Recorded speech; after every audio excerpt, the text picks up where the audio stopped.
Okay, guys. I've talked about Geeks and Gamers a whole lot on this channel, but I will admit it's been a while now, so I guess he's free game to dunk on right now, a little shamelessly here.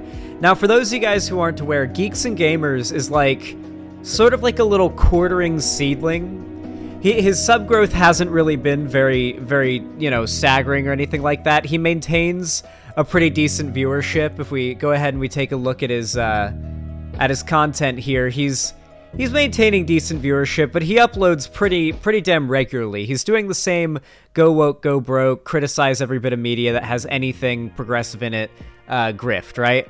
And recently, a new episode of The Last of Us television show came out. For those that don't know, The Last of Us show, it's on HBO Max. It's pretty fantastic. I think most agree that have seen it. It's pretty fantastic. The changes it has made from the game have been pretty great and definitely good changes in my opinion. And everywhere else, it's basically stuck to the game and adapted quite perfectly. There's really not much to complain about with this show. Episode 3, however, was just a goddamn masterpiece, or at least damn near one. It starred Nick Offerman playing Bill from the game, and if you've ever seen like Parks and Recreation, if you've seen like anything that Nick Offerman is in, he's playing like Ron Swanson. He's playing that character sort of melded with Bill from The Last of Us, right? And to give you an explanation of, I guess, how the episode goes, I don't know if I need to, but I guess I'll explain that the audience is brought on board to liking this character, even if they're homophobic, far before it is then revealed that he is gay. And we then proceed to see one of the best love stories, period, but certainly one of the best gay love stories put to screen that I can think of. Many people were brought to tears by this. It was fantastic. And it really wasn't that much of a diversion from the game, really. It was more of an expansion on the game, which I actually really like. And the fact that they did it this way really fills me with hope that they'll change Ellie and Riley's story and do that a little bit better than it was in the game as well, or at least give it more time, give it more oomph, you know? With that said, this episode was amazing, like really good. And people have loved it. It was just blowing up on Twitter, people talking about how great it is. People were just talking about how they're going to need weeks to recover from the episode. I had a pretty salient point while watching the episode, actually. Let me see if I can find my tweet right here. Me watching Nick Offerman get a blowjob for another man in The Last of Us and imagining the reaction of the chud YouTubers who have to watch this scene to review the episode. Keck W. While eating popcorn, of course. Yeah, so as you can imagine, I was ready. I was expecting this, okay? I was very ready for the reaction the chuds were going to have. And sure enough, they reacted predictably. They reacted quite predictably. So first we have the initial reaction to the episode. The Last of Us Episode 3, Everything is Gay, in which we've got, like, a Brokeback Mountain thumbnail. We've got a random, like, drag queen video. Then we've got Last of Us director admits to tricking fans into watching gay love story, and then edits the sex scene from The Last of Us 2 to have Bill and Frank on it. And then another video, and then a J.K. Rowling destroys the trans people video, and then media attacks fans, review bombing, quote-unquote. Last of Us Episode 3, Damage Control begins. Damage Control begins. For those that don't know, the ratings on the Last of Us episode are like 4-star, 3-star, 2 and 2-star all have like 1%. Like that's like 1% of what people voted. Like 80% of people voted for or no, like it was like 75% of people voted 5-star, and then 25% of people voted 1-star. That is one of the most obvious instances of review bombing that has ever taken place. But even then, you can't claim that they're coping for anything because the show is still being praised to all hell. This is what these people have to do, though. They have to try to scavenge a win out of complete failure. Which one should we watch? I feel like this one here, where it's Last of Us director admits to tricking fans into watching gay love story. I feel like this one's gonna be funny. Is he just gonna outright be homophobic, or is he gonna find a way to like come off as it's not like, oh, it's not the fact that they're gay that's the problem, it's that we were tricked into it and it was part of a political agenda? I wonder what he's gonna do. I hate to say I told you so, but I told you so. And here we have the director of episode 3 of The Last of Us, and he says point blank, he wanted to trick the audience into watching a gay love story. Because it was never about telling a story. It was never about actually honoring the bigger overall story. It was about pushing an agenda. I swear on my fucking life I did not pre-watch. I swear on my fucking life I didn't pre-watch. These people are very predictable. I've watched a lot of these videos. Oh, I should also mention, you know how The Quartering has made like 100 videos on Brie Larson, the lady who plays Captain Marvel? This guy has made hundreds, with an S, hundreds of videos on Brie Larson. And as I said, two things can be true at the same time. Could it have been a really good quality episode? Absolutely, and it was. But it can also exist only to push an agenda. Here's the cope. And it exists only to push an agenda. So this is pretty much the core of what brain dead, near like grift conservative talking points kind of go around, right? You can't have gay characters presented in a story or having a love story without it being an agenda. The reason why the director had to trick the audience was because if it was outright stated they were gay to begin with, not only would that be, I would say, pretty bad storytelling, and it wouldn't be as impactful, but also because you have to get the audience that are like this guy. Like, this guy probably wouldn't have finished the episode had he not been hooked by the beginning, right? They made that episode in such a way that would hook the grillers and the boomer dads that just wanted to watch a zombie show. They hooked them with the people who wanted to see Nick Offerman being Nick Offerman, like acting like Ron Swanson in Parks and Rec. You know, they hooked that audience and then delivered a very, very moving story that is also very culturally important. The problem is cultural importance and like making the LGBT community feel seen and like welcome and like represented to this guy is an agenda, because it has to be an agenda for him to have something to complain about to his audience that is paying his bills. And it was. And that's what the director himself admits, because he goes into this not worrying about telling a good story. He goes into this. Do you guys remember that Robin Gaming video from all the way back in like it was maybe a year before Last of Us 2 came out? It was this YouTuber named Robin Gaming who was talking about how he was worried The Last of Us 2 was going to be bad because Naughty Dog was focusing less on storytelling and telling good stories and more on an agenda. Also, I like how he turned on dark mode so I wouldn't notice that he's literally reading an article from the Daily Wire. This is a literal Daily Wire article, but like he has like the background on dark mode, so like the title, like what website he's watching on isn't as like easy to see. So yeah, in case you're wondering where this guy gets his news, yeah, Daily Wire. Wanting to put his self-projection into it, and that's exactly what he did. So here we have the article. What? Where it says, The Last of Us director Peter Hoare said he wanted to trick his audience into watching a gay love story in an episode of HBO Max's new apocalyptic drama. Hoare, who is gay and is known for his work on the British LGBTQ plus. Sorry to put the plus in there. The LGBT plus. I can't. Dude, like, these people have to make an entire, like, deal about an acronym. It's like, these people don't freak out over HDMI. Like, if I asked this guy, hey, do you have an HDMI cable? He wouldn't have a problem with that. Like, it's a 4-letter acronym and a plus. I get that you hate gay people and they ick you out and all that, but, like, playing up how stupid you are, like you're too stupid to read out an acronym of 4 letters, and that's somehow a dig on gay people, is not what you're not doing what you think you are, man.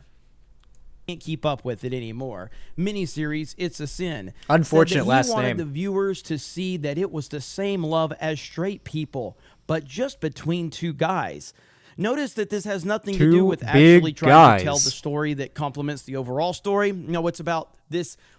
What do you think this guy thinks The Last of Us is about?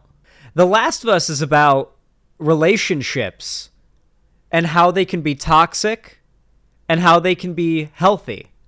The entire story of The Last of Us is about relationships. The zombie apocalypse that they exist in is literally just a medium through which to look through it, like a lens to look at that story, to look at that analysis, right?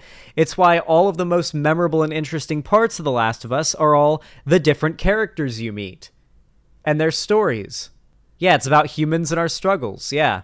This guy thinks it's about killing zombies. See, they're diverting from the story that's about killing zombies and finding a cure to talk about the development of relationships between characters. This is a clear example of them having an agenda and not understanding what the game was about, guys.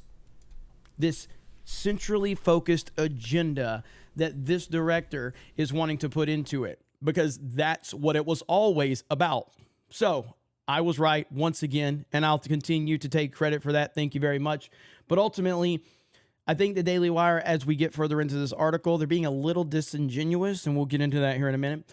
Sometimes you have to sort of trick the rest of the world into watching these things before they're like, oh. I really wish without any copyright, here, I'm going to move so my knees don't hurt. I really wish without any copyright problems, I could just like show the opening, like, or the introduction of Bill from this episode to really just get across to people who aren't interested in the show and don't plan to watch it and haven't seen it exactly what I'm talking about here, because like the way they introduce this character is like he's got "Don't Tread on Me" libertarian flags up, like he's got a basement under his basement, you know, where he's got his entire arsenal and security cameras, and he's like a massive survivalist who fences off an entire like square block of his neighborhood out in the countryside away from Boston to like big doomsday prepper who just, he really seems like he's the kind of guy that every one of these chud dudes is like, yeah, that'd be me if the zombie apocalypse ever happened. And that was the point. To get those types of guys to be like, yeah, that'd be me, get them attached to this guy, get them hooked on this story, so that when the realization comes in that he's gay, even if they aren't homophobic, it can, even if you're not gay, it can be a little uncomfortable to sit through a gay sex scene. It can be uncomfortable to sit through a straight sex scene if you're not gay. So it's like getting you hooked on that so you see it through. Even homophobes like this guy see it through, and they see the tender, loving like relationship and story that follows. And many cry at the end. I wonder if he cried at the end and he has to like pretend he didn't to avoid yeah, I don't like sex scenes at all. I definitely think that most of the time sex scenes are pretty pointless. Like they're usually just thrown in there to like get the audience horny. Like, come on, you guys have seen those sex scenes, right? Where there's no real point gotten across by depicting it. It's just like to get some boob or titty or pussy on camera for like some amount of time. Like, yeah, and it feels pointless and uncomfortable, but sometimes it's not. In the case of that episode, I think it wasn't pointless. At least it was on the less pointless side of sex scenes, and it wasn't really like even a sex scene, if I'm being honest. It was like a what's the word for it? A foreplay scene. Oh my God, it was just 2 guys. I just realized, he told Inverse Magazine ahead of the release of the Zombie series 3rd episode. I think then they might understand that it's all real, he added. It's just the same love. True. So none of this, again, has anything to do with adapting one of the greatest video games ever and one of the most... Does he know that Bill was gay in the game? Like if this guy had written the Last of Us game or the Last of Us show, or if this guy had his way, that the episode would have literally been Joel and Ellie show up, Frank is dead because he's hung himself, and Bill's mad, And then they get his car and they leave, and that is it. And it's like 10 minutes, if that. That's how it goes in the game. I'm sorry, but the show took that and turned it into a masterpiece, okay? And not only that, but I have to say, the philosophy the creators of this show followed while making it is really, really good. I like it a lot. The philosophy they followed, there's some guys just spamming emotes, and actually I'm fine with them spamming the emotes. They're kind of funny looking. The directors of the show had this philosophy they lived by while making it. If they wanted to make a change, this is what they did. If the change was the same as the game in quality or worse, they stuck with what the game did. If it was better, then they went with that. They only divert from the game if they think that what they are doing is better than what they did in the game. And personally, I think that's been the case. For example, the fungal hive mind thing, I think is a good replacement for the spores. I think that's actually a very good replacement for the spores. So they've replaced a thing that I think was cool with something better and more interesting. Something that'll surprise returning Last of Us fans too. Popular video games. Because I'm not here to see the same story told to me again in live action. I like that they've changed things. Ever. No. This is about taking a small piece within that video game and creating an entire episode that doesn't really complement the overall story for an agenda. Now, again, what agenda? What that gay people are okay and being gay is okay and it's good. It's okay to be gay. Is that the agenda that you have a problem with? I will say it one more time. It doesn't mean that the episode was bad. Two things can be true. It can be a really good episode, and it can exist to push an agenda. And that's what happened. In the first two episodes of the series, adapted from the popular video game, the show focused on fighting zombies. However, the third one... I like how that's what they leave it at. It's to push an agenda. Okay. Everybody has an agenda. Who the fuck doesn't have an agenda? This guy definitely has an agenda. Everybody has goals and things and ideals they'd like other people to agree with, and ideals they'd like to push to others, hoping that they will adopt those ideals. Just saying that the people who made it had an agenda is not newsworthy or like a big dunk, unless you think the agenda is bad, and that agenda, quote unquote, is just the message that gay people are good. So are you just homophobic? Is that it? Just say it. Just say you're homophobic. One veered off course with the self-contained romance between two surviving men, Bill and Frank, who hadn't been infected with the virus. Reading through the reviews on Rotten Tomatoes, the third episode didn't set too well with many who suggested skipping it, as most of the episode consisted of a romance between the two men. I think they're being disingenuous there. I think most people really enjoyed this episode. I think most people... Yep. Yes, most people really did enjoy this episode. So why is your next video about this all about how they're apparently having to damage control because apparently the episode did poorly? Dude, could you imagine having this script and it being your job, just being able to make shit up and just like contradict yourself every video? Because the audience doesn't care and isn't going to call them out because they're just there to eat up the same right-wing propagandistic drivel as always.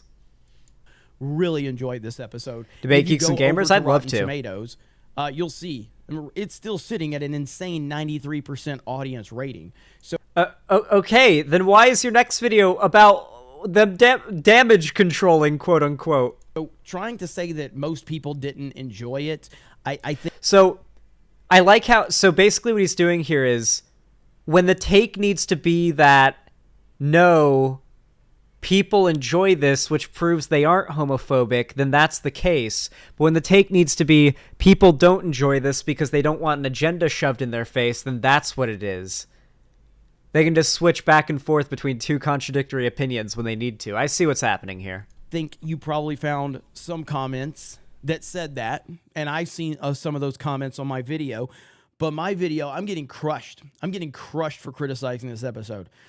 which is totally fine. It's the internet. You put opinions out there, Yeah. and you take the risk of having a very popular opinion or an unpopular opinion. I think I have a very unpopular opinion when it comes to how I saw everything with this episode. Again, I did say that it was a good episode, and I said it was enjoyable, but I just wish you would explain what the agenda is. Geeks and gamers, if you see this video, please feel free to come on my stream. We can talk about it, I guess. I mean, like, this doesn't even feel like it would have to be a debate. I'm really curious just what you mean by agenda and why that agenda is bad. Because your whole criticism is that the episode exists to push an agenda and not to tell the story of the game, but it does tell the story of the game.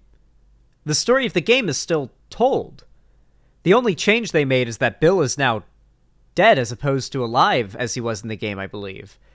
That's essentially the only impactful change that was made. Like, you can only really complain that you saw things that you did not see in the game. Joel and Ellie arrive on foot, and they leave with a truck and a bunch of guns, like they do in the game. It's the same story. The same events happen. We just also got a awesome love story in there as well. And he says it was there to push an agenda, but if that agenda is not bad, then what is he complaining about? That's what I want to know. I would love to have that one-on-one, like, in-voice conversation with him. I'm so curious. Said it existed for an agenda. So I've definitely hit Reddit or some kind of site that has, I'm getting bombed right now, which, again, totally fair. I welcome it. The video has well over 100,000 views. Continue to bomb me all you want. Yeah, these people really do care. They just want money. Like, if you review bomb these people's videos, they just make money off of it. It's what we're here for, to give opinions and to hear opinions. But ultimately, from my perspective, I think most people really did enjoy this episode because, as I said, the episode itself was really good from a filmmaking perspective. I give credit where credit's due, but I can also call things out, and I can see things beyond what's right in front of me. And a lot of people that are seeing this self-insert, a lot of people that are into the identity. Oh, he's trying to make the self-insert argument. Okay, so for those of you guys that don't know, in a lot of reactionary media review spaces, there's a tendency to focus on what I believe it was Jenny Nicholson made a video calling it sacrificial garbage.